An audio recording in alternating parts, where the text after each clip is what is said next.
You're listening to the Pace Radio Network here at paceradio.net.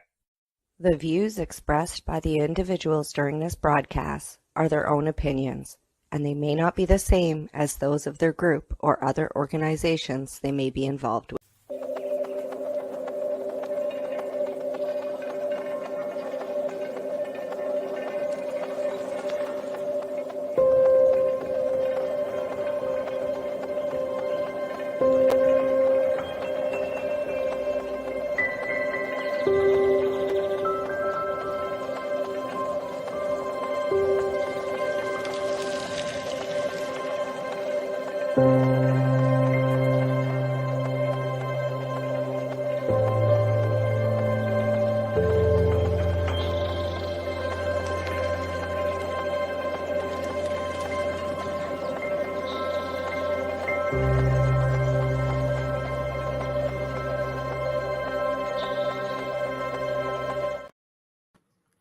Hello, you beautiful souls, and welcome back to the Integration Station. I'm Naturally Ashley, your host, here with a wonderful guest, Lou. And I'm just going to bring Louis on stage right now. He can share some of his story, but the real inspiration for having him on is that he's been creating the psychedelic listings directory, which I think is so needed today. And I really wanted to pick his brain about what the inspiration was, what he's doing now, what his passions are, and all that kind of good stuff. So without further ado, let's introduce him to you.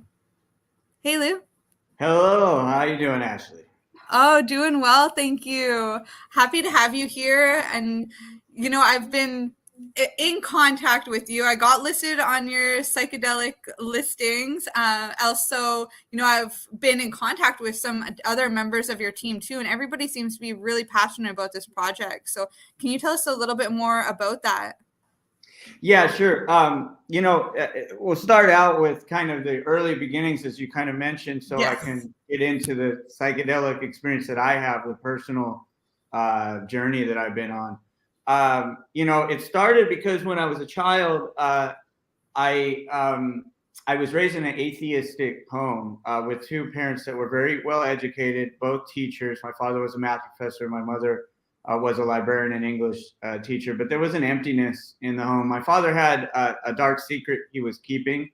And that was that he actually, in his much younger life, before he met my mother, was actually involved in the Italian mafia in Manhattan. And so he had anger issues. He had a personality that didn't align with someone that you would think of as a math professor. And so there was a lot of strange dichotomies in the home and paradoxes, I guess you could say. And my experience with schooling was pretty negative, even in the first grade. And I didn't, and some of what may have shaped that was also that my parents, I didn't experience preschool or kindergarten or anything. I actually went straight to first grade, and that's not necessarily great for kids.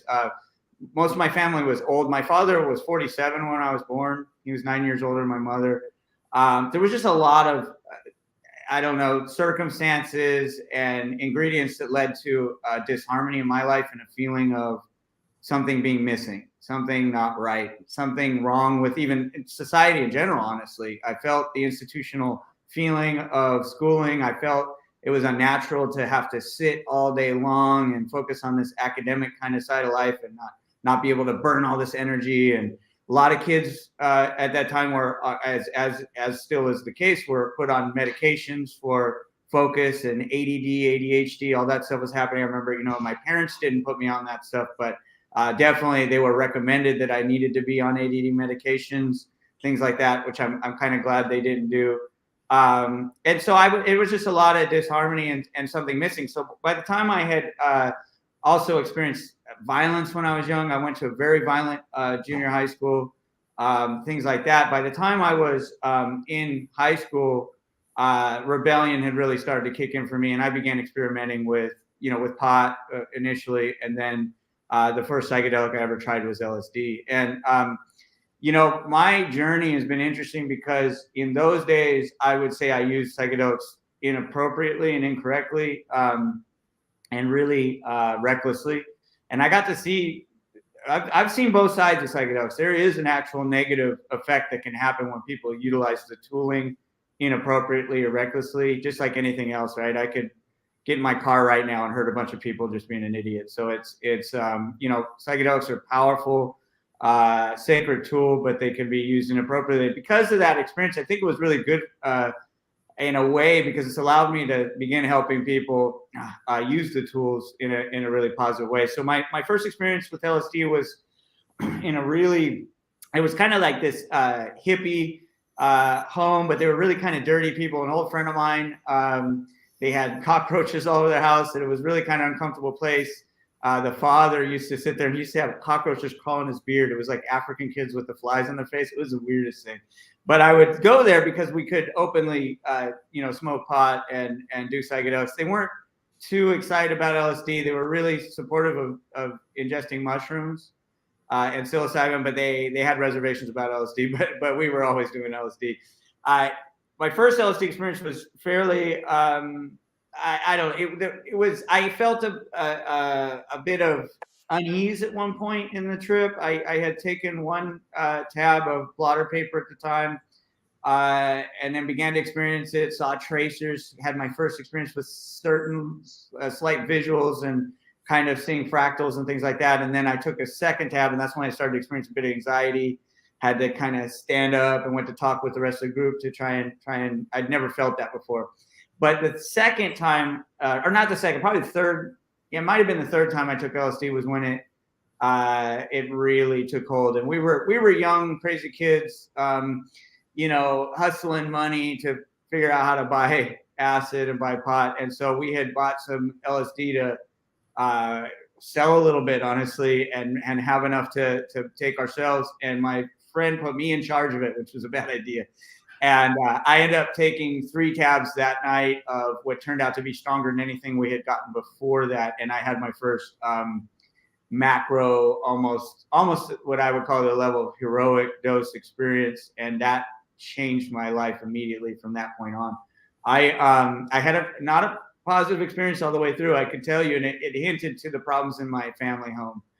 It took me many years to integrate that experience. And luckily, some breadcrumbs along the path that led me to the type of tools and skills I needed to process that experience, because I didn't have them at the time. So like the initial part of that experience was an extremely powerful rush. I tell people, when you take a large enough dose of these substances, the kick-in time period is much quicker. So within 15 minutes, I was already feeling something pretty strong starting to build. I was with some old, just high school friends. They had this plan to go to some high school party, kegger beer drinking party, and that really went into a out of control place. I hopped in their vehicle, and this is kind of something that I'm going to say it's really funny with me and LSD. I have a long history with LSD, and LSD has had a very powerful and positive effect. I've also seen, like I said, some of the negative side effects of people misusing substances like this. But there's an almost humorous side to it. I have had a reoccurring theme with LSD that's Christian for some reason. I get this Christian experience, not always, but a lot. There's definitely a pattern where I'll have Christianity enter the experience for some reason. It doesn't happen on psilocybin, doesn't happen on peyote or mescaline experiences I've had, doesn't happen elsewhere, but for some reason LSD brings this to the foreground for me. And I actually had an experience with what I would call Christ energy, or what people might call Jesus Christ. Wasn't a human entity at all. It was an omnipresent presence that was speaking to me, and it was Christ. And I went in, I had, and like I said, I was raised atheist, so I didn't do a lot of. I went with friends to church to try and, like, as a middle schooler and high schooler, go to the dances and hit on girls, but I wasn't there for the religion. And so it didn't make sense because I wasn't indoctrinated into any type of religious Christian doctrine, and yet I was having this Christ experience. I went to this party and with my friends in this small little I remember it was an Acura.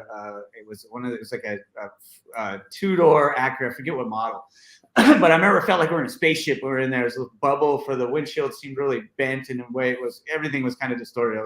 That acid was hitting really hard, and I remember feeling just amazing, and then having this kind of direct link to this Christ-like energy. And then I said to one of my trip buddies, there was three of us, I said, I would love to just stay like this forever. I just would want to experience this forever. And one of our friends, they were a year older than me. He got very upset and he said, "Don't ever say that." And it left this like intense moment in the vehicle, kind of a bad vibe.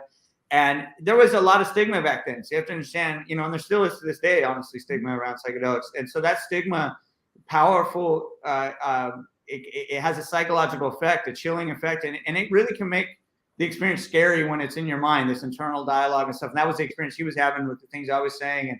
And it shook me a bit what he said. We had to kind of get past that vibe. We got to the party that we're going to, and that's when things really started to get out of control. I completely had a disillusion of ego. I began to feel like anything was possible. So they had a pool table there. I felt like, I could, have did I lose you? I'm here. I was just grabbing my. Okay.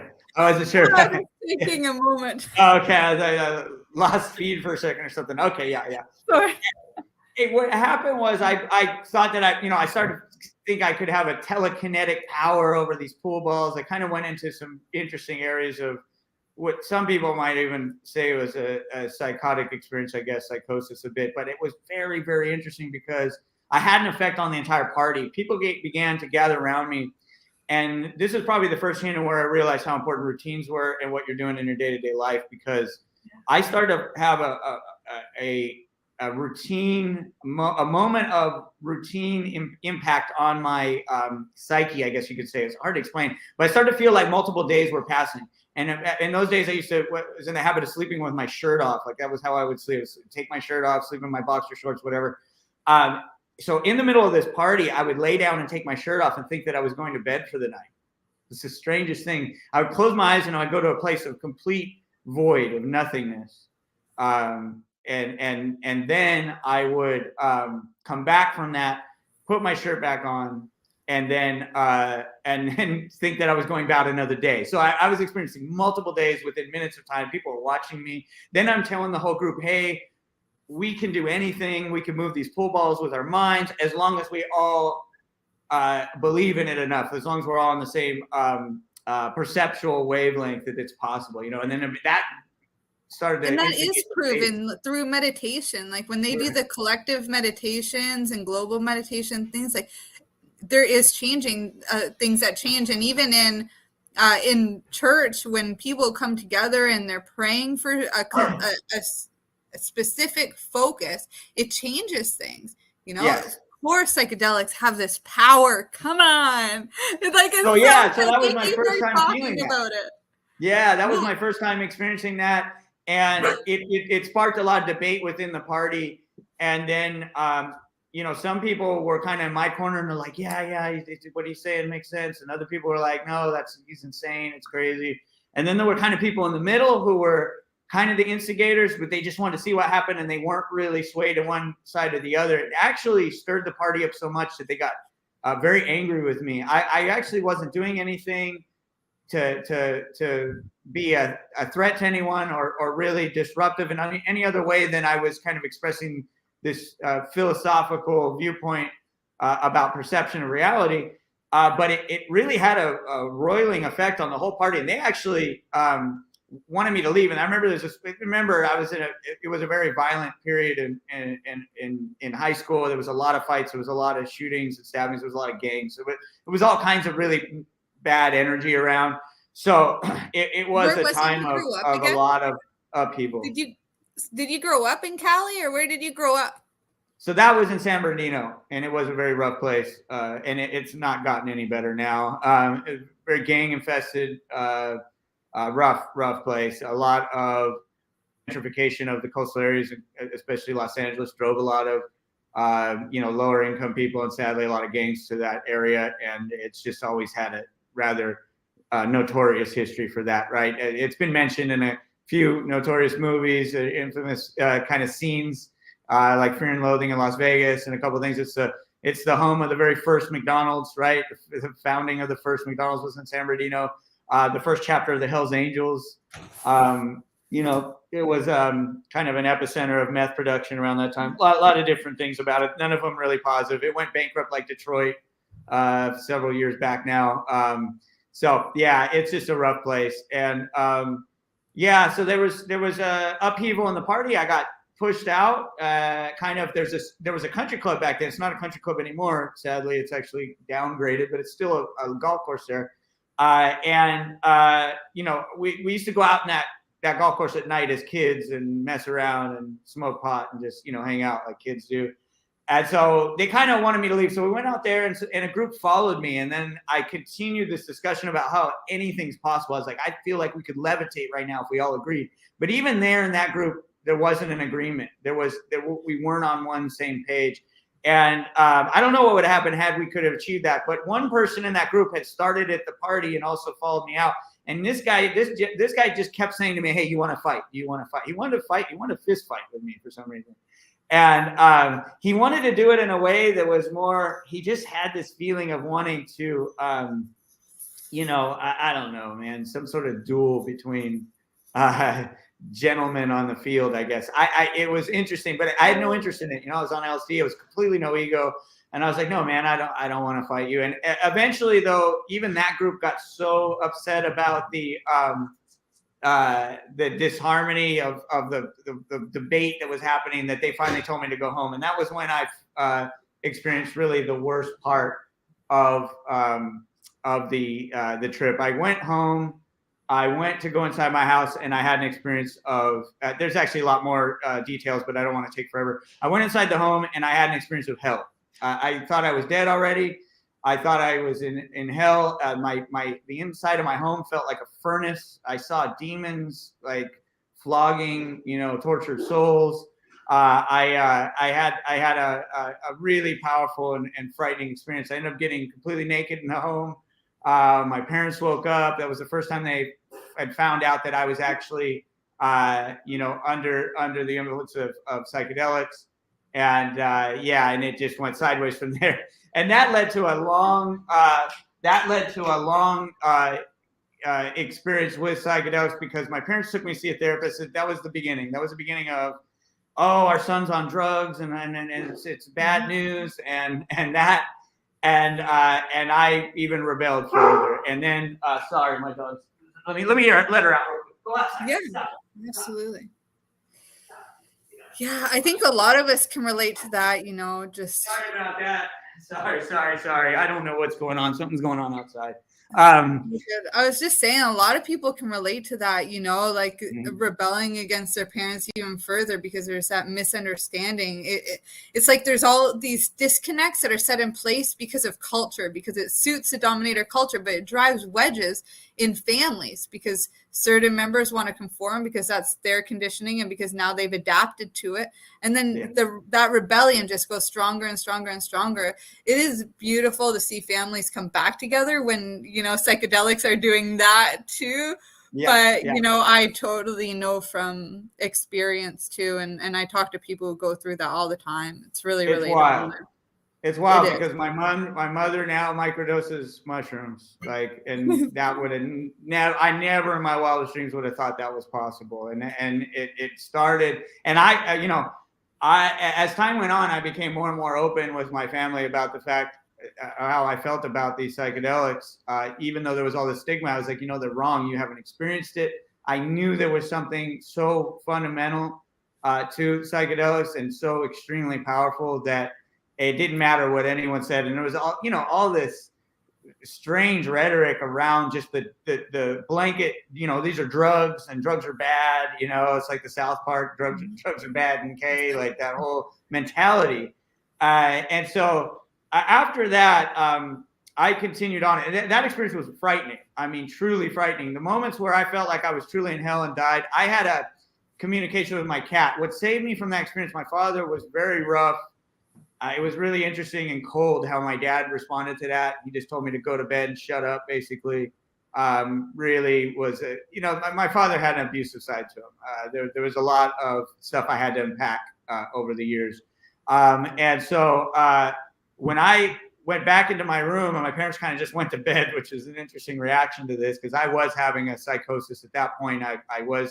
I could have harmed myself easily in that moment without the proper guidance, because I already thought I was dead, and I really believed it. My cat came into the room, and she spoke to me, and that was the crazy thing. My cat spoke to me. The cat jumped up on the bed when I was in the worst, just hell, just unbelievable human anguish and misery. She came up and sat next to me, and then I felt her energy. I felt her come in the room, felt her energy, and then she told me to breathe. She told me to calm down, and it was telepathic. It was a telepathic communication. She told me everything was okay. I wasn't dead. Everything was going to be fine. And that I just needed to breathe, and I just needed to slow down. My mind was starting to spin off. And then she started to purr. And that purring was purring's a wild thing. When you're on psychedelics and a cat purrs next to you at that level, I can't even express to you what that did for me. But it saved me. I mean, it literally saved me, and I'll never forget that. Her name was Cassie. Had this really amazing connection with that cat. In the morning, came back to myself and realized, oh crap, what just happened here? I've kind of exploded my home situation. I left out the back door before my parents were awake. They came and found me, and that was when I had to go to therapy sessions and do all this stuff. And I was nowhere near proper, skillful, cautious use of psychedelics at this point. That was just the beginning of the journey. After that, I continued with the psychedelics, even though I was frightened by that experience, I still continued because I had seen something, kind of like pulled back the curtain, but it had gotten really out of control, and I continued. After that, I experimented with a lot of different things, including Datura. Datura changed my life as well. I don't recommend people do Datura. It's a bad idea. It's extremely, extremely dangerous stuff. But as a kid and reckless and just having to experience it, I did Datura about 5 times in my life. I ate the root. We had friends who actually died from Datura or went completely insane from it. Had a friend go home and rip his whole house apart. Literally beat up his father, tried to molest his mother. Police had to come. He was a 110-pound small high school kid. He had to be held down by 5 or 6 full-grown officers, actually.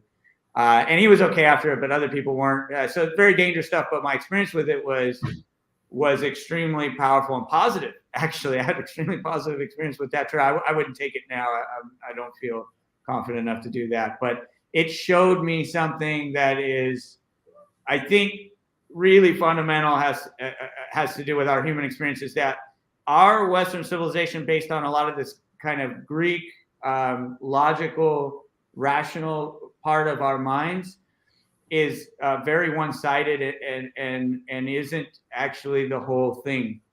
Rationality is great. It's had its powerful effect on our world and our ability to introduce certain technologies, medicines, what have you. Although the medicinal thing it's kind of a double-edged sword. But there's this another side to life that is not about logic. I see knowledge as being split into 3 categories. First category being the known and what human knowledge is. The second category being the unknown, in which basically scientists and philosophers and people are endeavoring to discover. And then the third portion, which I find to be really interesting and pertinent to what I'm saying, is the unknowable. There's a side of knowledge that we can never, ever know. We can experience, but we can't know it. I can't transmit it to you through any language.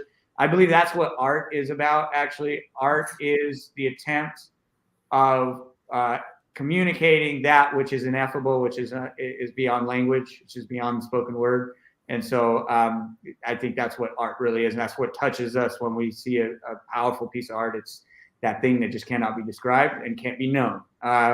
And that relates directly to a part of life that is, I think, embodied in sort of meditation and those type practices, achieving a state of mind in which there's no thought, where there's no language. And I've only experienced that a couple times in my life. And Datura was one of the times when I experienced that in a couple experiences there. And that experience led to a complete stoppage of what I would call the internal dialogue, or, the thoughts I'm hearing. And I don't know how many people have truly experienced that, because the reason I say that is I know that people, endeavor with meditation and practice and things like that, and achieve a quietness of the mind. So the mind definitely quiets down. But what I experienced with that was that there's actually multiple layers to that, even to the point of subconscious thought and habituated actions and things that are all part of these kind of, because thought is always kind of cyclical. Even if it's, even if you're heading in a linear trajectory, it has to come back to concepts from the past. And so the mind is always kind of has these spinning gears, if you will. And that's what I saw in Datura, was almost like the Mayan calendar, but in gears, internal gears with symbolism on them, almost runes, if you will. And there were spinning gears that were spinning in different directions, and it all represented thought. And when that all came to a stop was when the magic would happen. That's when I would have visuals that I can't even describe, and when I would have dreamscapes that I can't even really communicate. There was a lot that happens. They categorized Datura as a delirium, because you go into dream states and you talk to people who aren't there. You have experiences that are just, it's way different than psilocybin or LSD or mescaline. I actually have not done ayahuasca. I've only done smokable forms of DMT. But yeah, nothing. What about LSA, like Hawaiian baby wood rose or right. morning glory? Is it more like that? Yeah, it's probably more like that. I haven't experienced those either. I've also heard that Amanita muscaria has a somewhat similar effect for as dream. Well. Yeah, Amanita for dream state in tea, or smoking it too, and blue lotus. Yeah, or blue water lily. Yeah, I tried the blue lotus recently for the first time, actually, and I just got some extract in the mail. In fact, I'm cautious with things these days. We haven't even gotten to further what happened in my life, which led to me actually helping people. Because to fast forward, there's all these. I could go on trip story after trip story after trip story. I have some that are series.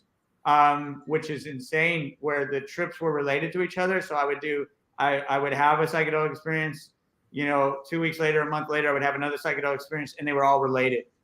And they would all build off of the prior one. So, in those like days, the compound effect. But yeah, it was like a journey. It was literally a kind of a saga of and leading in a direction that I didn't understand at the time. And there was a whole meaning to it, and that meaning wouldn't be revealed until sometimes a year or two later. So it was extremely powerful experience. And like I said, we've only got so much time, so that's why I'm flying by. Yeah, because I did thousands of hits of LSD in my life, thousands. And then at the culmination, when things started to turn negative, because my father was dying at the time, and I didn't understand the psychological impact of that. He had a very, very really hard, ugly death from colon cancer. He fought for 3 years. I began using psychedelics in a really reckless way, and marijuana as well. I was using marijuana to escape. I was really over using that plant, and didn't understand myself. I didn't have any, like I said, all those early experiences were just that. They were experiences that were experimentation. They were from being young and adventurous and fearless and having a fearlessness. But once death entered the picture, it really changed the game big time. And so as my father became very ill, I became really reckless. And in 1999, I in one sitting, in about 20 minutes time, I ingested approximately 60 doses of LSD, 60. So 60 in one sitting, and had an extremely powerful experience there. That's the only time I've ever had a blackout experience. So I lost all time. I lost everything. I don't remember probably a good 5 hours of that experience, and that's never happened to me before. It's like a blackout drunk. Like there's nothing there. I don't know how dangerous that was, because you can't. I don't think it was enough to get into the physiological dangers of LSD. I forget what the microgram dosage levels are for actual physiological danger to happen, and an inhibition of the respiratory system or something like that. But it was intense. And then 6 months later, exactly on the Millennium New Year's, I actually ended up ingesting 30 hits of LSD and about 28 grams of mushrooms, about an ounce of mushrooms in one sitting. Ended up getting arrested. This was the foundation for me. So I'm not going to get into that trip either. All these stories are very long, so I could go into detail and tell you the whole, psychedelic experience. And they're wonderful stories, but it's just too much for right now. We can do it later if you wanted to. I can tell stories all day long. Yeah, absolutely. So what we'll do actually, I found here that it's about 200 micrograms, and that'll give you an increased risk of profound psychological effects. Yeah, that's a normal dose though. That's a macro dose of I don't even know if I'd call that macro dose. 200 mics is about what used to be in the 1990s a standard dose of LSD. I don't know what's standard now. It might be 100 now. Yeah, but 200 mics. Yeah. So I would have been up at around on that experience. I would have been around 12,000 micrograms is what I would have been at. What about? Yeah, I'm going to keep trying to look up where the physical effects are. I just read that out loud. It's in the thousands. It's got to be above 10,000. Might be even 20,000. It's very high point for actual, the risk of death or serious problems. Yeah, nobody's even saying it. I can't even find it. Yeah, the only time I've ever been. Yeah, it's very, very hard. I've heard that it is possible. There's been some documentaries I've watched, and again, you have to be careful of propaganda because there was a chemist who accidentally ingested way too much, and then there was a DEA agent apparently who walked into a Hell's Angels lab situation and somehow was dosed with an enormous amount, and they needed some respiratory aid. But you're talking about thousands at 20,000, 50,000 micrograms, maybe more. I don't, you know what I mean? A whole gram's a million micrograms, right? So it's an insane amount that they had to take of pure LSD for you to be in danger. So I don't believe I was anywhere near that, but it was extreme. The following year, this is important. So you still don't hear people doing what you did, but being able to sit with it and have those experiences and take the time to do integration, which does take time, So yeah, and that's what happened. So at that point, I still was in what I call a period of my life of really I was lost, and I had this experience with the spiritual side of psychedelics, but I also then was using them as a drug. I don't see psychedelics as a drug, by the way. I don't see drugs as drugs the way other people do at all anymore. And the reason I say that is because what I'm about to say about the Millennium experience. So I mixed mushrooms and LSD at beyond heroic dose levels. And at that point, the mushroom actually took over, interestingly enough. The LSD was only background. The mushrooms took over, and I met the mushroom god. And I refer to psilocybin as the many-mouthed god because of the way it spoke to me. It literally popped out of my body. I saw every mushroom in anatomical accuracy, meaning exactly the way the mushroom looked when I ate it. And they began laughing and kind of frolicking and dancing above my head. And they had that chipmunk voice from Fantasia, the Disney cartoon, like when the mushrooms are dancing and talking in the chipmunk voice. That was exactly what they did. It's really interesting about some of the cartoons and psychedelic stuff out there, because some of it's rather accurate. They spoke to me exactly like that in a high-pitched chipmunk voice, and they were like laughing and giggling, and it was very paradoxical to the experience because the experience was horrific at this point. It started out great. It went really terrible. I took an enormous amount. It was way too much, and it was abusive. It was disrespectful, and because of that, the mushrooms popped out and they began to exert their power on me, and they let me know in no uncertain terms.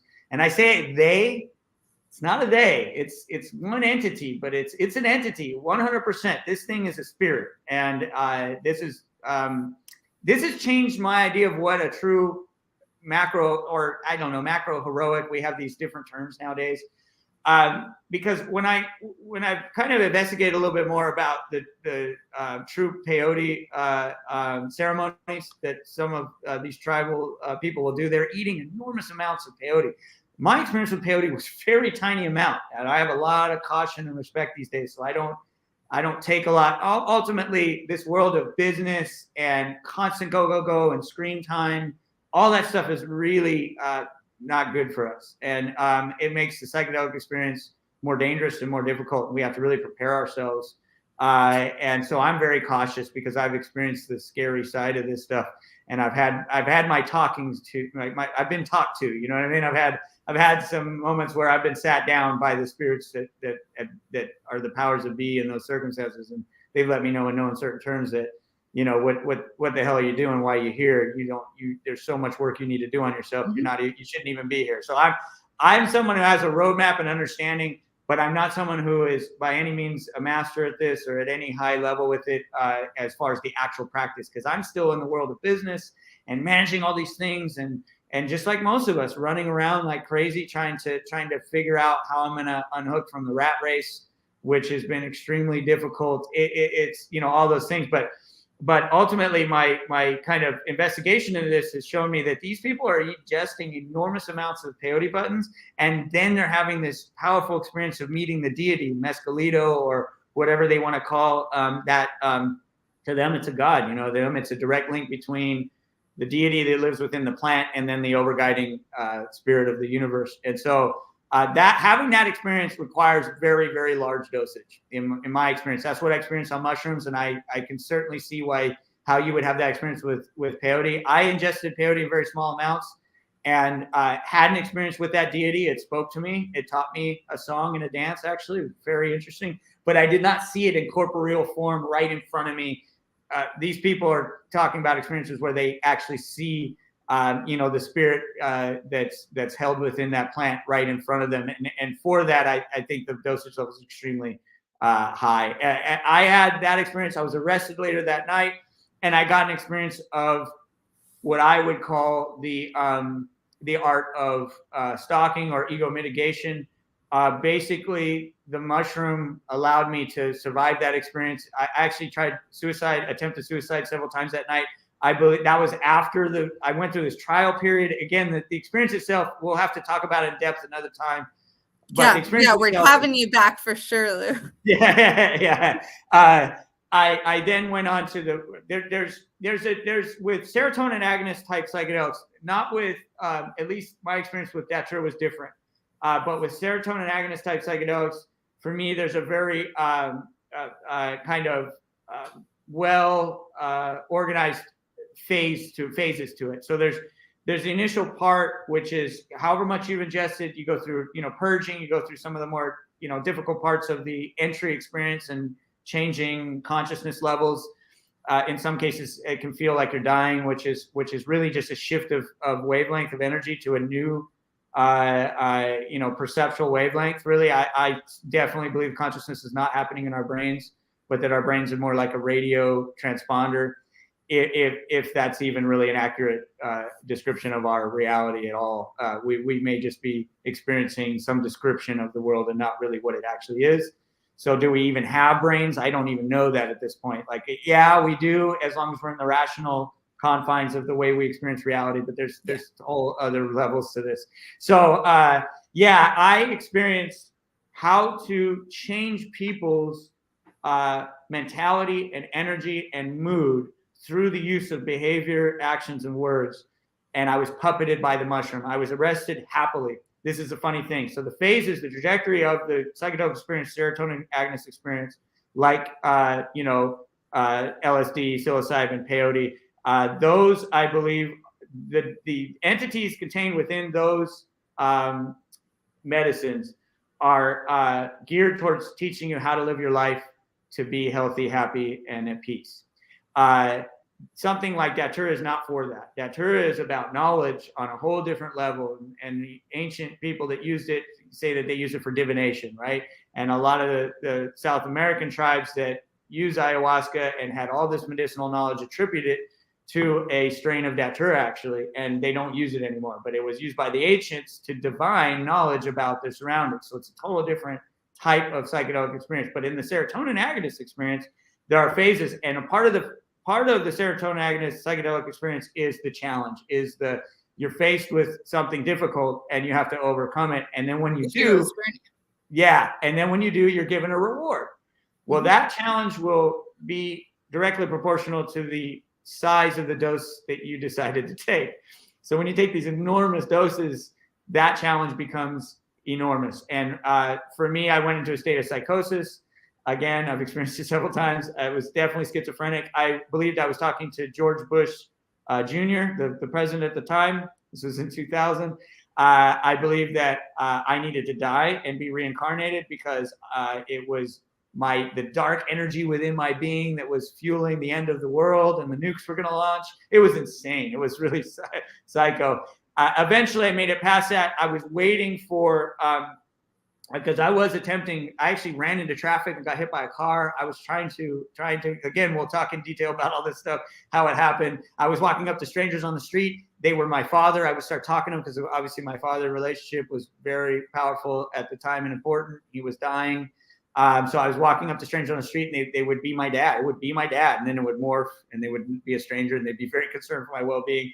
And I was looking for a way out. I was looking to see when was I going to get the sign that this trip was ending and I was going to be okay, or maybe I was going to die. And that sign came in the form of law enforcement, which is absolutely never what I would have my history had with any of these. Most of the time, like, I want to stay away from law enforcement. That's the last thing I'd want. But the mushrooms set it up so that law enforcement was the sign. And at that point, I got to see mastery and unbelievable effects. I was puppeted by the mushrooms, and I became completely fluid. And I knew at that point when they showed up, I knew it was a sign. I can't tell you how I knew that. It was internal. It was in my body. The mushrooms told me, you made it. Sit back and relax and enjoy the rest of the ride, because now you get to see your reward. And that was the most epic thing ever. Again, too much detail here because this part of the story gets really funny and humorous and interesting. I was arrested, but I wasn't charged. I did have illicit substances on me. I had LSD. I was given my LSD back. It wasn't in a form they could tell what it was, but I was given it back. I was released without charge. I impacted the lives that I came across that night with nothing but positivity. Everyone I came across within the system that night was in a horrible mood. They were working on New Year's Eve. They were miserable. They were dealing with all kinds of drunks and aggro people and all kinds of mental health issues. And they were, seeing fights and violence and everything. They were miserable. And I came in contact with them and changed their night. And I could see the effect I had on them. And when I say I don't want to take credit for it. It was not me. It was the mushroom. The mushroom was puppeting me. And it was after I woke up in my cell later, I had to speak to a social worker and had to jump through some hoops to get out of that. But I woke up in a cell that morning and the mushrooms were gone. I was back to my own self. But during this period when I wasn't, I was completely egoless. I was completely in a state of flow. It was just mind-boggling what I experienced. But that was still only the experience of almost like a tour guide through the park, so to speak. Like someone like taking a tour of the psychedelic experience. It still was not the journey yet of skill development. That didn't happen until my father died. I went through mental health crisis. I became suicidal. I had panic attacks. Marijuana became a really frightening thing for me, actually. Marijuana is one of the scariest things. I went to the hospital several times thinking I was having heart attacks. And that began the journey where I discovered Qigong. So I started doing Chinese energetic medicine and breathing. Right. That saved my life. I was very close to ending my life because I was having 15, 20 panic attacks a day to the point of vomiting and almost, losing consciousness sometimes right on. I never fully blacked out, but I'm very close. It was extremely frightening time. Once I realized it wasn't physiological and I wasn't dying, it almost was worse because I was like, I'm losing my mind. And that was insane. The stigma around psychedelics made me worry that maybe it was the psychedelics that were the problem and that I did all these psychedelics and I fried my brain. I actually went to Western medicine doctors who said that. I had at an outpatient clinic I was sent to, they said I was brain damaged. These people told me I was brain damaged. They tried to get me on Paxil, Seroquel, all this stuff, and they told me I was a drug addict. See, because I was so scared what was happening, I was very forthright about my drug experiences, and because of that, they just, Western world and their mentality around this, they almost killed me. They were the ones that almost killed me. It took one man, though, and he was actually one of the good Western doctors, a psychiatrist my mother came to after a very close suicide episode, that he said, hey, look, nothing's wrong with you. You know, your dad just died. it was like, really? It's I that had simple. a similar experience when my dad passed away. You know, that was the time when I did go on the pharmaceuticals, and then it was me being on the couch, not moving, not doing anything, and probably my experience with psychedelics to that date, but something just came across me and was like, you're just sad because your dad died, so like get up. And I did. I got up and I went and I got a job and I got my life back together. It wasn't easy, but it just took like a mindset shift, and I'm glad I got off of those pharmaceuticals too, because that's what got me on the couch.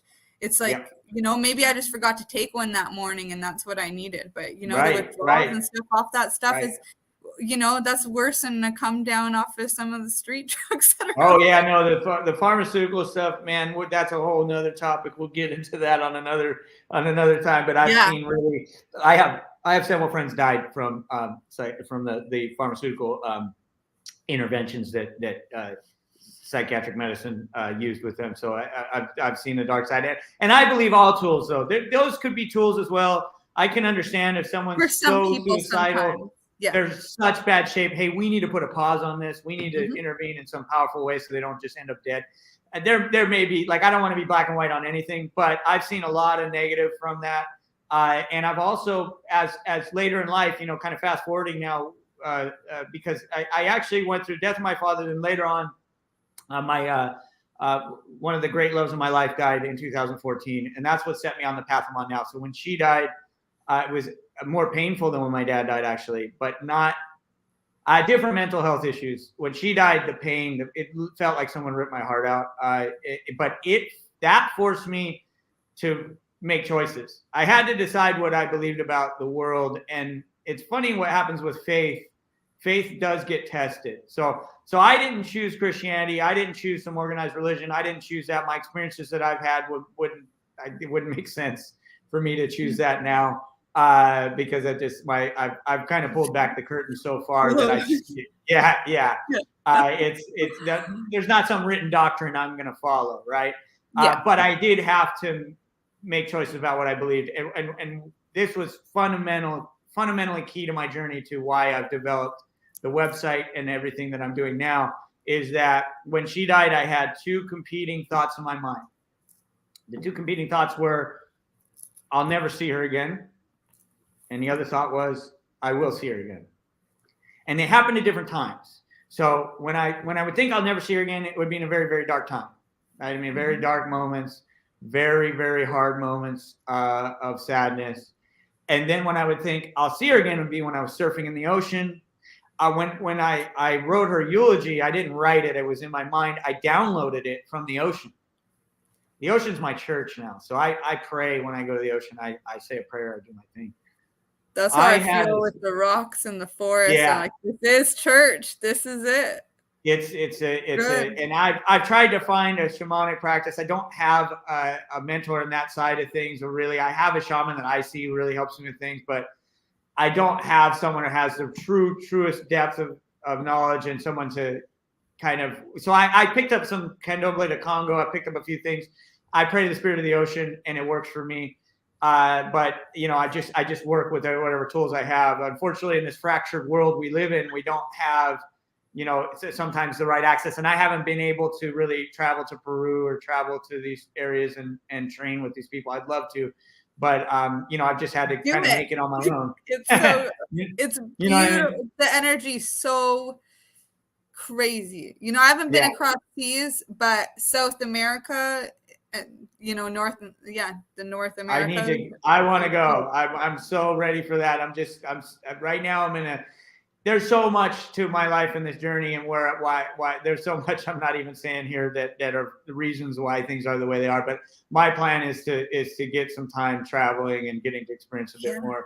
I got it. This website's been, it's an enormous pressure on me. Honestly, it was very, very difficult. The investment dollars, everything has pushed me to my limit. This year has pushed me so hard to where when I say faith gets tested, I've been in some dark places even this year, even with the skill I've developed, even with all the work I've done. It has been hard. The financial battles of this world are so toxic and difficult. We're in a silent depression right now. This is a real thing. Like it's almost hard to eat right now, let alone do anything else. Everything has to have a return of investment. Otherwise we're fucked. That is a lot of risk to be taken in a day. That's a lot of willpower. That's a lot of stress. That's going to lead to a lot of mental health issues. And it's not natural. No, it's not a natural way to live. We're not living in a natural environment. Yeah, the pressure is insane. No, I don't think at any time in history, people have had to deal with all kinds of pressures, and people have died horrific deaths and had to face famine and everything. But we're dealing with something different. It's something so toxic at a level of constant, never-ending activity, and that never-ending activity is and it's always on the screen nowadays. Everything's on this damn screen. My social life's on the screen. My business life's on the screen. Kids, their school, their entertainment, their exercise, everything. That's how they're growing up. And it's toxic as hell. It's not good. So it's, and again, I'm sure that we could use technology in a positive way. We just aren't right now. I'm sure that we could align our society in a different way that could be positive, but that's just not where we're at right now. And it's a personal choice. Some people are figuring it out, but it's a choice. Are you, is that still not going to be a priority, or are you going to acknowledge that it's a big part of your life and maybe a problem and maybe messing with your health and your mind, and maybe you can do something to optimize on this thing that's taking so much of your time? How do you make it work for you instead of? It's hard though. I mean, right? You make and you don't know what you got yourself into at some point. Like a lot of us started, and there was a key point in my life where I was homeless at one time. And I'll tell you right now, when I was homeless as a kid, it was the happiest time of my life. And I regret certain choices I've made now, to be honest with you. I can't go back now. I made my choices. And there's a certain, my father used to say, it was funny. He used to say, all roads lead to Rome, right?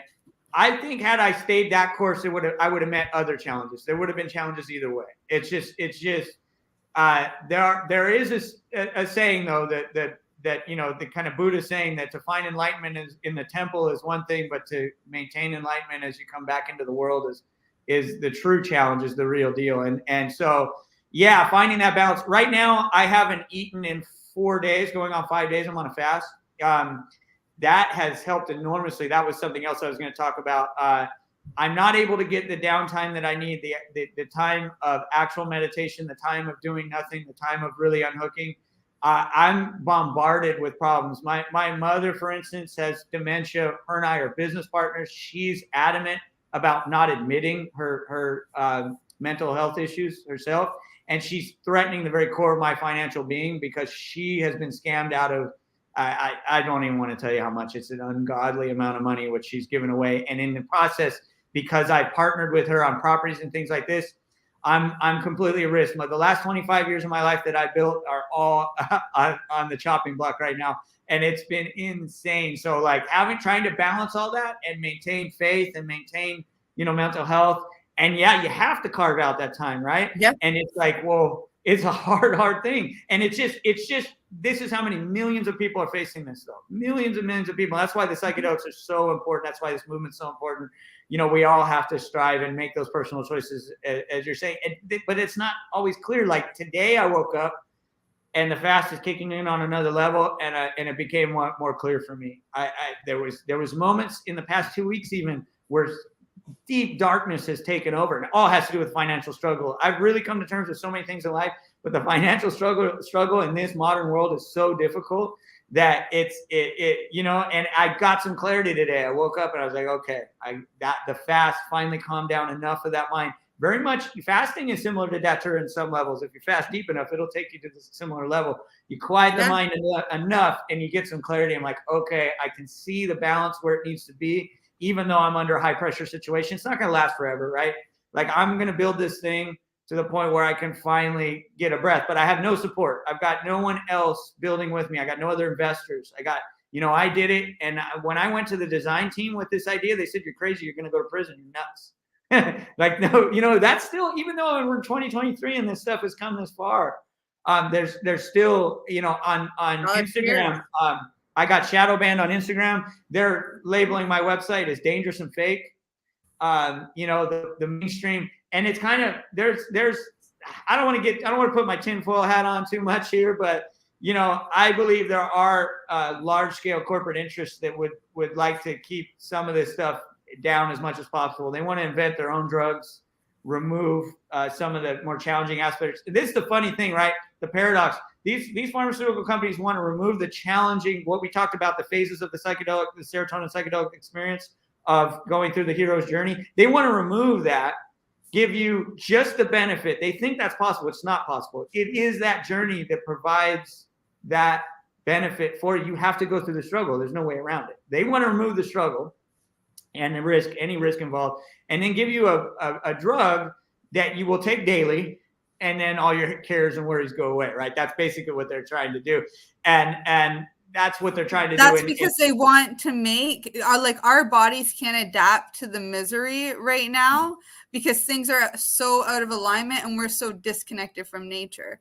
Yeah. And so what they want to do is try to fix that problem that they've created, because they don't want us out and about. They want us in our own little prison camps that we create for ourselves, these little fun pods that come with Wi-Fi. We're in the Matrix. It's the Matrix. So the Matrix. So we're in the Matrix. You're here, and they're like, okay, well, the medication is all to make it feel good, something that doesn't, and we don't. But guess what, guys? This is a freaking blessing. You see it, you feel it. You're like, now it's time to take responsibility, and that's the path to freedom. Yes. That right there, taking that responsibility and making these different kinds of choices. And it's not freaking easy. And there's always challenges. So pick your challenges. Yeah. And I'm going to send you off some resources, Lou, for financials. And I'm going to also share some like money magic stuff in the description of this show. Right. So everybody who's listening can get access to some of the stuff that I've personally been working with in my life to get that part taken care of. Because how beautiful of a world would it be if it was heart-centered people making heart-centered decisions that were, being the spenders. Because right now it's like all about consuming, and it's us, that are often struggling with money. Those who are like trying to share the natural alternatives to what their challenges are, and taking this kind of responsibility, doing that like heyoka job, which is bringing light to the darkness that's in this world. And it's a kind of dark humor, because that's the words that the dominating culture chose to use. Just like conspiracy was a word that they chose to label something. And these were all different kind of choices. That doesn't mean we have to abide by that. There's always going to be the duality to everything, and we are that. The world's upside down right now, and it's our time to be talking and sharing the other part of the medicine. So having those kinds of choices instead of an illusion of choice, being able to take that responsibility makes a difference. I think we're like so going to be over on time, and we didn't. I think so. That was a lot. We don't have to get to everything. We can go another little bit if you want to just share a bit about Psychedelist. And we'll get there. So Psychedelist is not just about psychedelics, and that's what I want to really be clear on. And we've had some pushback from some people that were trying to get to join the site. And the reason I say that is that what I discovered in this journey that we've kind of done a helicopter flyover is that there are fundamental skills involved in the psychedelic experience, kind of being able to utilize the psychedelic tools, I should say, that is more appropriate actually, in being able to use the psychedelic tools appropriately and for benefit and in a cautious, respectful way. There are what I've kind of distilled down to 7 root fundamentals. And the 7 root fundamentals are starting with number 1 is exposing and processing past traumas. That's number one. And it's something that 99% of the population on this planet needs to do. I think most of us all have some sort of trauma we experience. And number two, and all of these skills, these fundamental skills on their own are a universe. They're a lifetime of work. They're a lifetime of development and time spent. You know, the 10,000 hour rule, things like that. Focused, serious effort in these areas is what's needed. And the reason I say that too is that understand that we have this stigma around mental health, not just psychedelics, but mental health, right? Mental health we're diminishing that stigma now, but there was a time when if you said, you know, you had some sort of mental health issue or crisis, you were seen as, you know, either a weakling or a crazy person, or there was all kinds of stigma around that. The reason that mental health is so difficult is because it's not innate. So there's this idea, right, that it's innate, that you're either born with mental health or you're not, and you're just kind of screwed if you don't. You got to take medications or something, go to some doctor. No, we're living in a toxic society with tons of toxic impingement and pressures upon us. And so what I see mental health as, I'm also a martial arts practitioner. I see mental health and that mental health struggle in this world as actually similar in a way. You need to put on your armor and take your weapons out and go to battle within this toxic world, because that's really what it is. Not that it needs to be a war type thing, or that you're really, you know, coming at it from a conflict perspective, but the point is that it's so toxic out there, you really need to be prepared, and to prepare, you need these tools. The second fundamental is what I call not doing. Some people call it meditation. I've used the term meditation several times today, but that's because most people relate to that term. The reason I don't always use that term is because sometimes people see meditation as another thing to do. And it's not about doing. That's the problem, right? Indigenous peoples that lived in places where they were hunting and gathering, especially when you look at places around the equator, like, you know, South America, Central America, these people spend maximum 4 hours a day doing something. You know, and you can see this, like my dog is here right now, and you can see this with animals. Animals spend a majority of their time the opposite, not doing, right? And we're completely backwards. So spending time not doing is an extremely important part of life, and it's directly linked to past traumas, because you'll notice when people have past trauma, they have a very difficult time not doing. And not doing does not mean sitting in front of the screen and watching your favorite Netflix or something like that. That's still doing. No, you have to sit and do nothing. And when you sit for long enough and do nothing, you will come across yourself. You will come face to face with yourself, and that's when you'll have to face some past trauma. So those two are linked. Number three is connecting with nature. Also linked with not doing, also linked with the cycles of natural cycles of doing and not doing, and directly linked with the first one with past trauma. So connecting with nature, all kinds of ways you can do that. The fourth one I hinted to a bit with the discussion of my girlfriend dying. That was that's your beliefs. So your belief systems are really important, and we don't even realize oftentimes how much our minds are very much like computers. We are programmed, and oftentimes we're operating off of what I call automated beliefs. People don't even realize that they're operating off of beliefs and never taking the time to actually sit down and assess the belief and say, well, wait a second, why do I believe that? And how much pain is this belief causing me? So a lot of times people's beliefs, if I had chosen to believe I'll never see my girlfriend again, I would not be here today. If I had chosen that, it's not about the thoughts you have in your head. And that's also what's important. Thoughts are very much like, radio programs and just receiving thoughts. They're out there in the ether. We're receiving them. What gives them power is our decision to believe them. If I decide to believe something, I add enormous power and weight to that thought. If I don't believe it, it's just a thought. It doesn't mean anything. It just flitters by. It has no weight to it or ability to anchor into anything. But once I believe it, very, very powerful. And so belief, it's a huge world of belief out there around relationships, around drugs and psychedelics, around, spirituality, around so many things that impact. So belief's extremely important. Number 5 is relationships. We're a social creature. We have to, maintain relationships and have healthy relationships with people. And it's a whole skill set: relationship building, relationship maintenance, and especially relationship repair. Most people do not understand relationship repair. There's 5 main steps to relationship repair. There's, when something has gone awry within the relationship, there has to be an authentic apology. There has to be atonement. There has to be a responsibility on the victim's part, the person who feels like they were wrong, of saying, you know what, I'm going to let it go. Then there has to be a sensitivity to the trigger points and sore points caused by whatever happened on the side of the transgressor. They have to be willing to participate in that. And then the fifth step is the final integration. We can talk a lot about that. There's a lot more information there.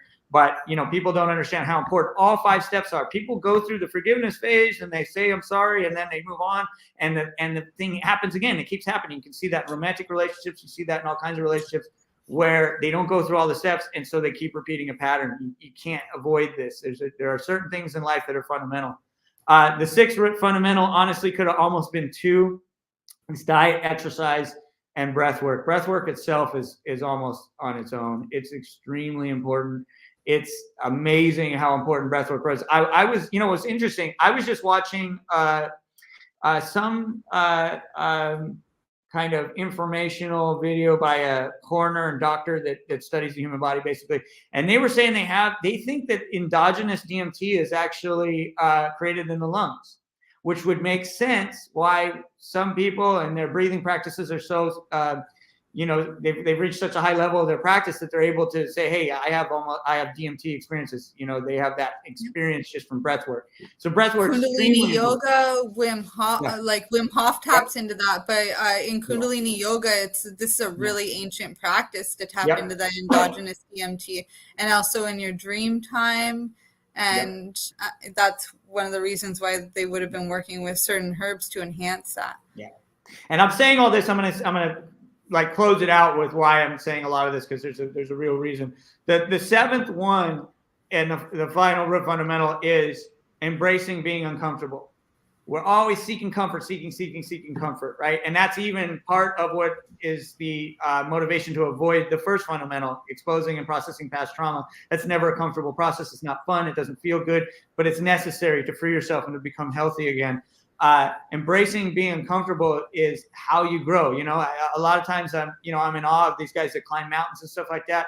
I wouldn't do it. The things that they face are insane, but you can imagine what spiritual heights they're able to achieve because they're willing to embrace being uncomfortable. And that's how you could, that's the only way you can really grow. You have to be uncomfortable. You have to face your fears. You have to face certain pains. You have to face certain things to really grow. So embracing being uncomfortable is the 7th root fundamental. So the thing is that the reason I'm saying this is Psychedelist is not just about psychedelics themselves. It's about the skill practices involved with being able to approach psychedelics with a mindset and skill level that will lead to the ultimate optimum benefit of communing with these spirits. And that is so important. And so it's hard to, we're trying to get other people to join the site as well. Like we want to, get people who are meditation coaches, breathwork coaches, sound healers, all types of practitioners. But when we reach out to them, they go, oh, no, you're about psychedelics. That's not what we do. And they don't seem to understand that, hey, what you do is really fundamental in being able to approach this in a healthy and positive way. And so that's why I say that. Psychedelist.com is what we're really trying to embody is the complete movement, the complete idea of what mental health is about. You don't ever need to take psychedelics in your life to achieve spiritual enlightenment and peace and harmony within your life. You just need to practice these 7 root fundamentals, honestly. But in some cases, psychedelics are amazing. I want to be able to commune with those spirits because I see what they're able to provide. They're enormously powerful. But it's not 100% necessary what I'm saying. In some cases, if someone's really suffering, really dealing with deep ailments, psychedelics can really be helpful there as well. But ultimately, what I'm saying is the 7 root fundamentals are the underlying platform and foundation for for this ability to have a truly positive, powerful experience and journey with psychedelics. So I really want to try and change people's minds a bit around drugs, but around the whole idea of mental health in general, and for people to understand, I know the name of the website is psychedelist.com, very much related to psychedelics. Of course, that's the new emerging mental health movement that we're engaging in, and I think it's super positive and powerful. But I understand that's not all we're about. That isn't what I think. I think psychedelics are a vehicle. They're vehicles for growth, vehicles for experience, vehicles for delving into the human experience to beyond a level that we can ever truly fully understand. But these skills are really the foundation, and I want people to be willing to kind of interact with us on that level and realize, oh yeah, I just meditate and I teach meditation and coach meditation. Yeah, we'd love to have you. We'd love to have you on the site and be part of the community. I think it'd be a far more well-rounded community with all of these practitioners involved in understanding that it's all related, it's all connected. So that's basically what I say about psychedelist.com. We're going to have attorneys on there soon. We're building that out. That's been the last hard financial push for me, is the infrastructure to set up that landing page, that listing page, and then we're doing the monetization. I do unfortunately got to collect some money for this, otherwise I'm not going to be able to continue what I'm doing. So I hope people check it out. We got the learning center. That's another thing I want people and the practitioners on here to understand. Another way to get exposure for your business, if you do decide to list with us, is to write articles and provide video content that can be uploaded to the learning center. A lot of our traffic goes to the learning center, even more so to the learning center than other parts of the site. People want to read about psychedelics, learn about them, get all types of information and news from there. And in doing that, the providers that provide content are giving themselves kind of a feedback loop for further exposure. And so I'm really trying to encourage people, hey, you got some sort of expertise in this area and some expertise at some side of mental health, write about it, do a video about it, upload it on your page on the site. And we can even further upload that into the learning center. Right now, that's a manual process. Later, we're going to actually have that done, integrated and built into the site. That's kind of what I want to say about the business. Hopefully people are, go on there and check it out and get interested. Right now, our SEO is terrible. I'm not getting a lot of visibility on Google at the moment in the US. I am getting visibility in other parts of the world, but we got to build our US SEO right now. And that's basically the project I'm working on. Yeah, and these kinds of things take time. I think it's still awesome that you put it together, and I hope that this helps, spread that message that, everything's available in this way. It's going to be helping, and just another way of connecting buyers with sellers. And maybe that's not the best terminology to use, but it sounds a little, it sounds a little transactional. Too. It's the world we're in, though. We gotta. That's like I said. I'm not a fan of it, but if I don't get some money back, I won't be able to continue. And we're all living in that world. Unfortunately, it's become pretty inescapable. The powers that be have done a good job at locking us into this thing. So we can find other ways. Part of it now is, bartering, or also having volunteers, people who have the time and care about this and just dipping their toes in, want to be of service, It's not easy when we're so passionate about something to delegate those things, but something I've been learning too. And then also, there's still these ways of barter and sponsorship. We went all donation based here at Elemental Growth in the recent times too, because I just kept running into like different issues. It was either that somebody had more money and wanted to pay me more, and I'd be like, no, this is what the charge is, and I didn't feel right about taking it, but then that money was taken and spent on drugs, and that person's no longer here anymore. That really hit me. And then also the vice versa way. I said no to somebody who was homeless and in a bad situation, and I could have said yes to, but at the time I was hurting for money, and I said, like, no, I can't. And I haven't talked to that person. I don't know what happened to that person. It plays on me, so I just said, enough of like making money what I'm doing anymore.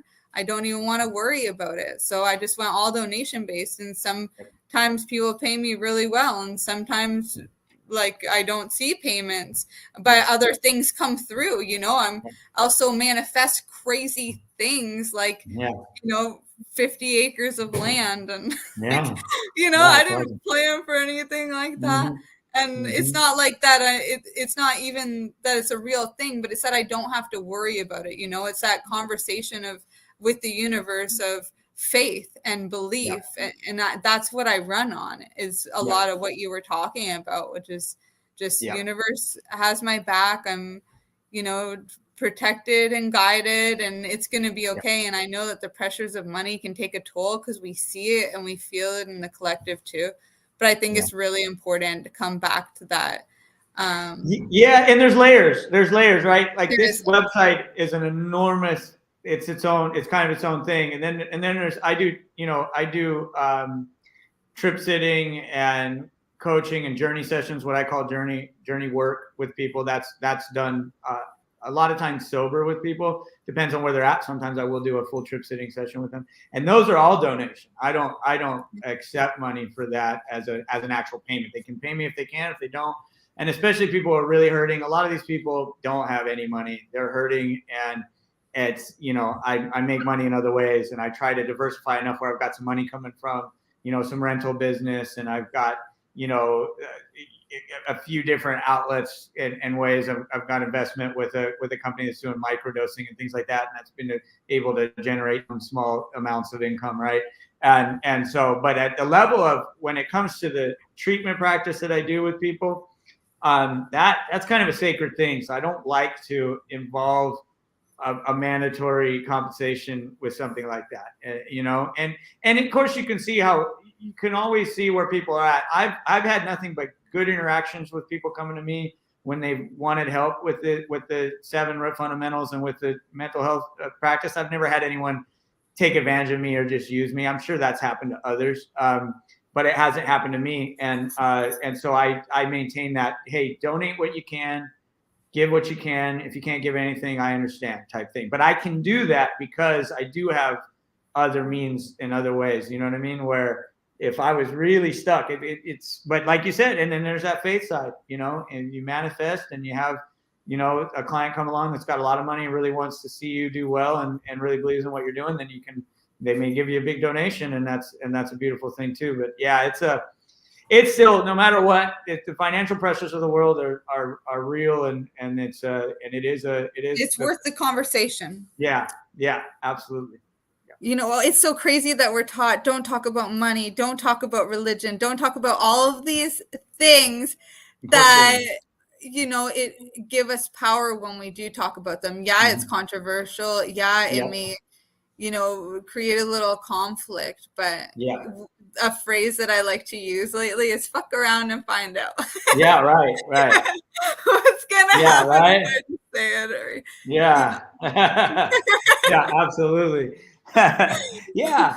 I think we that's one of the things we have a problem with in our society, and I think it's getting worse on certain levels, is that there are taboo subjects that we're not supposed to speak about. And I don't agree with certain aspects of that, because I think when you force people who have certain, probably maybe even toxic and ugly viewpoints, to keep quiet, I don't think you're actually fostering healing or fostering a society that's moving in a positive direction, because those people harden. They maintain those beliefs. Just because you force them to not talk about it doesn't mean they still don't believe those things and still aren't gathering in secret and still aren't maintaining, this is like, racial topics and things like that. One of the guys, I forget the guy's name, but I love him. He's a black blues player that works with KKK members and has gotten many of them to disavow, their old position with race and with the KKK. And I'll tell you what, right now, it's what he does is openly allows them to communicate their viewpoints. There's no way to make progress without open dialogue. And we've got a world today where there's things that you're not supposed to say. And that's happening on Instagram, that's happening on YouTube, that's happening on all these platforms where, you can't say these things. I think that's really negative. It's not having a good effect. What I guess some people think is that, I think what people think is if we don't allow them to talk about it, then it won't spread these ideas. I don't think that's necessarily true. I think people still have, and we're too late in the game. These people have these ideas. They've had them for hundreds of years in some cases, maybe longer. They're not going away unless we openly discuss this stuff and allow them to say whatever they have to say. In fact, that's a big part of communication, is allowing someone to just express themselves, no matter how unsavory or ugly it is what they have to say. But allowing them to say it is important in fostering that dialogue that starts to get where someone's willing to finally go, okay, this person listened to me, I'm going to listen to them. And if you can do that effectively enough, and that's kind of what happened on my mushroom trip with law enforcement and all that stuff, is the ability to truly interact with someone and not allow egos to take over and flare up and get into yelling matches and get into trying to control other people. Just allowing people to communicate, no matter how ugly it is, then saying, hey, have you considered this? Have you considered other things that I've heard your argument, I've heard what you have to say. Have you thought about this? And if you can get to a point where the energy is just right, sometimes you can really change minds. But we're in a world now where it seems more about censorship a lot lately. And that's, I don't agree with that. Yeah. This is one of the reasons too why you're bringing attorneys and things to a one central location like Psychedelist, so that it's easy for people who are getting into these kind of situations. Yes, censorship, but also, traveling through the States like I have this year, I've gotten in trouble for cannabis twice. Right, there you go. They're fines, but still, like, why is this even still happening? I'd like to talk to somebody and even, try to help in that kind of activism, because like it's unbelievable to me that in today's age, we haven't figured out that it's, illegal, that it should be illegal to make plants illegal. Yeah, it should be illegal to make plants illegal. And ultimately, the Greek idea of Pandora's box is a real thing. Unfortunately, not just plants, drugs in general.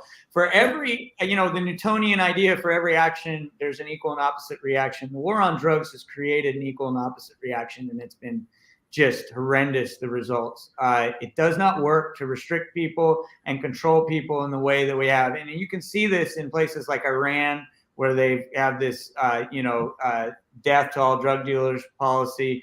Their opioid addiction rates are higher than they've ever been. They have such an enormous opiate epidemic in Iran right now. It's out of control. And their actual consequences there is severe as it gets. It does not solve the problem. Do you know what else is there? Poppies. Right. Do you know what else is there? Soldiers. Yeah. Right. It was the same in World War II, just in a different continent. The poppies and the soldiers, and also opiates. Yeah. Because who was taking the opiates in World War II? It was Hitler and them. Yeah. This time, it's a little different of a war. This time, it's getting everybody else messed up on it and control it. Yeah. And that's a whole, we could talk about that for days too. The war on drugs is just, and you and I were talking yesterday about this. There's just so much there. So I know you got to be probably running out of time, right? We went way over. Yeah, I really appreciate you coming on though, Lou. Right. And can you just give yourself a shout out one last time, and we'll say our goodbyes. Yeah. So guys, I'm Lou. I'm the founder of psychedelist.com. If you're just someone who's looking for, psychedelic treatment, you're looking for mentorship in that area, you're looking for a retreat center, you're looking for a clinic, a clinician that does this, or even just an individual trip sitter, a guide, someone to help you through that journey, we're the place to go. Check out psychedelist.com for that. Also, if you're looking for safe access, psilocybin, blue lotus, flower, rape, tobacco snuffs, all of those things you can also find on the site. We'll soon be launching the attorney site if you're looking for any type of legal advice or want to understand the gray areas of this whole subject, because obviously, we've got legal considerations. There are countries out there that are fully legal at this point when it comes to psilocybin. Jamaica, Brazil, I'm pretty sure legalized, Spain and Portugal, the Netherlands, of course. There's a lot of Austria actually is one, interestingly enough. So there's a lot of legal places out there. Maybe some advice you'd want to find out about that. We'll be providing that here soon. Please go check it out. Psychedelist.com is this huge project I've been working on. It's very hard for one person. And you also can, there's an email there if you ever want to ask questions directly. I usually am the one answering them. It's hello@psychedelist.com. Check that out. But yeah, please check out the site, guys. And hopefully you like what you see there. We've worked really hard to build that community. Thank you so much. I really appreciate you, Lou. Yeah, absolutely, we'll talk again soon. Okay, sounds great. Talk again soon. Yes.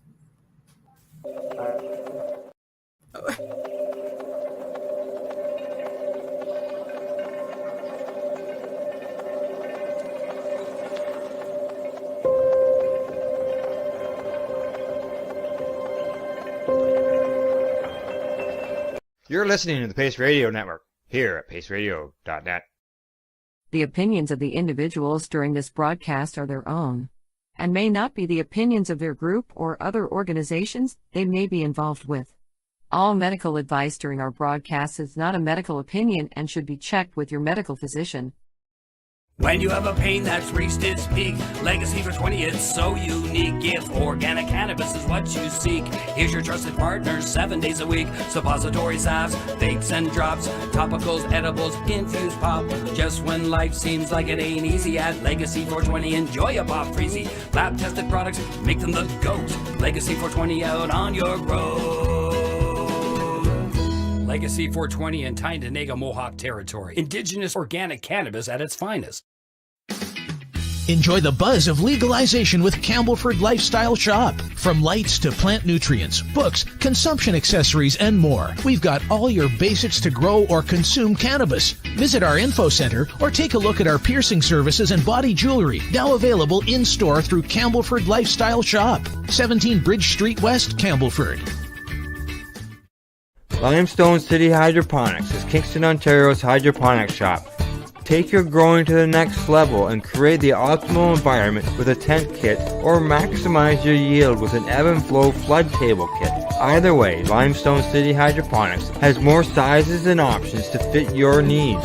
Are you looking for the power of the sun that adapts to your budget? Then look no further, as they have professional grow lighting. They have indoor grow systems that are easy and cost effective, with many options to fit your living space and lifestyle. Cultivate your growing potential. We have everything you need to succeed. And if you can't make it to the store, they offer local delivery to the greater Kingston area. Remember, when you're looking for experts to help you grow, then look no further than the locally owned Limestone City Hydroponics, 105 Sunderland Drive in Kingston, Ontario. Call them at 613-548-0420. We are people advocating cannabis education here at paceradio.net.